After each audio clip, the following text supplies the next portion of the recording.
Ili ufanikiwe, penda unachokifanya. Lakini kama unataka ufanikiwe zaidi, hakikisha unafanya unachokipenda. Kwa maana hiyo, wewe hufanikiwi kwa sababu unafanya kitu tofauti na watu wengine. Bali unafanikiwa ni kwa sababu unafanya kitu unachofanya watu wengine, lakini wewe unakifanya kwa ubora na kwa ufanisi wa hali ya juu.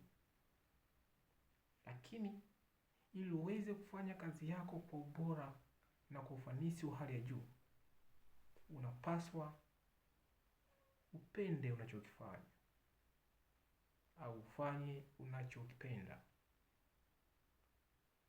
Kwa hiyo, ili uweze kufika katika hatima ya mafanikio yako, ili uweze kutimiza ndoto yako, ili uweze kutimiza malengo yako, unapaswa upende unachokifanya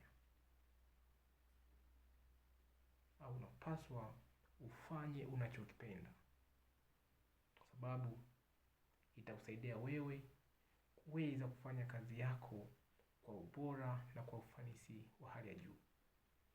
Kumbuka, hufanikiwi kwa sababu unafanya kitu tofauti na watu wengine, bali unafanikiwa ni kwa sababu unafanya kitu unachofanya watu wengine, lakini wewe unakifanya kwa ubora na kwa ufanisi wa hali ya juu. Lakini ili uweze kuwa mtu wa tofauti, lazima uamue kufanya vitu vya tofauti. Lakini huwezi kuwa mtu wa tofauti kwa kufanya vitu kawaida. Kwa hiyo ili uweze kuwa mtu wa tofauti, lazima uamue kufanya vitu vya tofauti. Na vitu vya tofauti ni kuhakikisha unafanya kwa ubora na kwa ufanisi wa hali ya juu kuliko watu wengine.